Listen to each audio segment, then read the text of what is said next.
آپ لوگ تو کہتے ہیں شیعہ یہی سی بات پہ مان رکھتے ہیں کہ امام علی جو ہیں وہ خلیفہ بلا فصل ہیں، تو آپ بتائیے اس سے بڑی فضیلت اور سعادت کیا ہوگی کہ جو مدفون ہیں وہ اب خلیفہ اول اور خلیفہ ثانی ہیں؟ مطلب اتنا بڑا مقام ہے کہ رسول اللہ کے برابر میں مدفون ہونا، اور آپ نے جو ہے بلا فصل خلیفہ کسی اور کو بنایا ہوا ہے۔ تو اگر اللہ نے کسی کو شرف بخش دیا ہے، اتنی بڑی سعادت دی ہے، تو دیکھیں یہ سعادت جو ہے وہ انسان کی اختیاری ہے، یہ زبردستی کی لی ہوئی سعادت ہے۔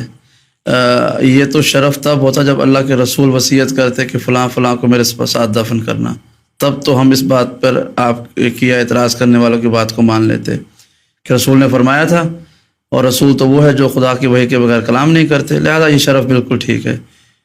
لطف کی بات یہ ہے کہ اعتراض کرنے والے فدق کے معاملے میں سوال کرتے ہیں کہ یہ زمین جو ہے وہ وراثت میں چلی گئی تھی، نبی وارث نہیں بناتے، تو یہ تو سوال پھر ان کے گلے کا پھندا بن جائے گا کہ یہ دو افراد جو تھے حاکم اول اور حاکم دوم، یہ کس حیثیت سے حجرہ رسول میں دفن ہوئے؟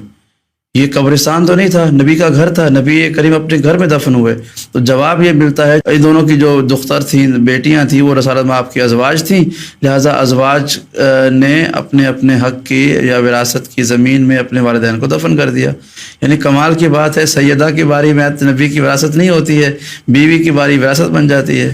تو یہ تو ان افراد کا دفن ہونا بھی نبی کے قریب جسٹیفائی نہیں کر سکتے شرعی طور پر۔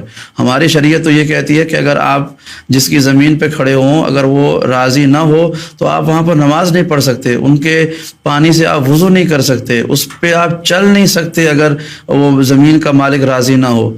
تو ایک طرف تو یہ دعویٰ ہو گیا کہ یہ صدقہ ہے، سب زمین جو ہے وہ وراثتی صدقہ میں جاتی ہے۔ دوسری طرف یہ ہے کہ وہ شریعت کے جہاں پر بغیر اجازت کے وضو اور نماز بھی جائز نہیں ہو، حرام کہا گیا کہ حرام ہے۔ تو آپ کو پتہ ہے حرام کیا ہوتا ہے؟ شراب مثلا حرام ہے، قتل کرنا حرام ہے، بت پرستی حرام ہے، یہ ہیں چھوٹی چھوٹی حرام چیزیں۔ تو اسی طرح سے غصبی جگہ پر نماز پڑھنا یا غصبی جگہ پر سے پانی حاصل کرنا یہ بھی حرام ہے۔ تو جب حرام جگہ پر بغیر اجازت کسی زمین پر پانی سے وضو جائز نہیں ہے تو بغیر نبی کی مرضی سے دفن ہونا تو یہ بڑا مسئلہ بن جائے گا۔ اس یہی وجہ ہے کہ بہت سے افراد اس شرف کو شرف کہتے ہی نہیں ہیں، خاموش ہیں، کیونکہ اگر یہ سوال آیا تو کہ دفن ہوئے کیسے، کس کی وجہ سے دفن ہوئے؟ نبی نے تو نہیں کہا۔ اور یہ شرف بات دوبارہ جملہ سنیے گا کہ شرف تب ہوتا کہ اگر نبی نے کہا ہوتا میرے ساتھ دفن کرنا ان کو، یا اللہ کی وحی نازل ہوتی، ایسا کوئی حکم نہیں۔ یہ زبردستی کی بات ہے، جس طرح سے خلافت یا حکومت حاصل کرنا ایک زبردستی کی بات تھی، انہوں نے قبضہ کیا، حکومت حاصل کر لی، اسی طرح سے یہ زمین بھی حکومت میں تھے تو انہوں نے دفن ہو گئے۔ تو یہ کوئی شرف کی بات نہیں ہے۔ ضیاء الحق کی جو بچی ہوئی پسماندہ لاش تھی وہ فیصل مسجد میں دفن ہے اسلام آباد میں، زمین کے اللہ کے گھر میں دفن ہو گئے تو کوئی گناہ معاف ہو جائیں گے؟ ایسا نہیں ہوتا۔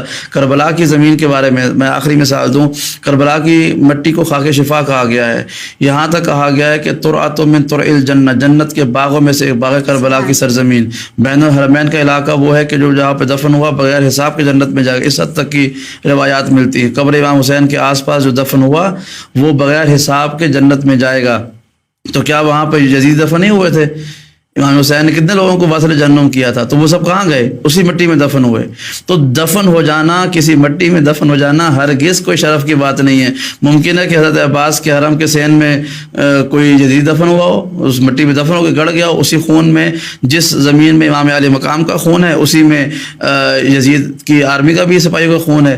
تو یہ شرف اللہ کو پتہ ہے کہ سلام کے مستحق کون ہیں، تو اس لیے حسین ابن علی کے خون کو سلام کیا گیا ہے، یزید کے سپاہیوں کے خون کو سلام نہیں کیا، لعنت بھیجی گئی ہے۔ تو زمین شیئر کر لینے سے، اشتراک کرنے سے کوئی فرق نہیں پڑتا، ورنہ کل کو ساری یزیدی فوج جو کربلا میں ماری گئی امام حسین کے ہاتھوں یا دیگر اصحاب حسین کے ہاتھوں، وہ بھی کہیں گے کہ بھائی دیکھو ہم تو اتنے اچھے ہیں کہ اصحاب حسین کے ساتھ دفن ہوئے ہیں۔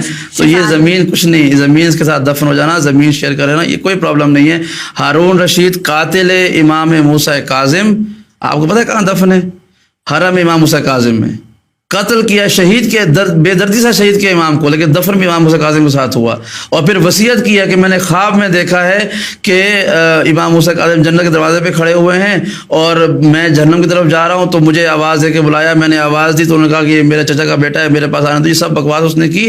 اور پھر کیا ہوا, دفن کہاں کیا, امام موسیٰ کاظم کی قبر مبارک کے قریب ہی, قاتل ہو کر بھی. تو اس کا مطلب بخشا جائے گا؟ ایسی بات نہیں ہے. خدا دفن ہونے کی وجہ سے کسی کو شرف یا عذاب نہیں دیتا, بلکہ اس کا دار و مدار نام اعمال اور اس سے پہلے عقیدہ ہے کہ آپ کا عقیدہ اہل بیت کے بارے میں کیا ہے.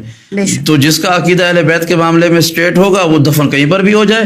یورپ میں دفن ہونے والے کیا پرنس چارلس سے اٹھائے جائیں گے؟ ایسا نہیں ہے. دو دفن جہاں پہ مرضی ہو جائے, معصومین کی اگر محبت ہے اس کے ساتھ, معصومین کے ساتھ اگر وہ مخلص ہے تو معصومین کے ساتھ ہی اٹھایا جائے گا. اگر دشمن ہے تو دشمن میں محشور ہوگا.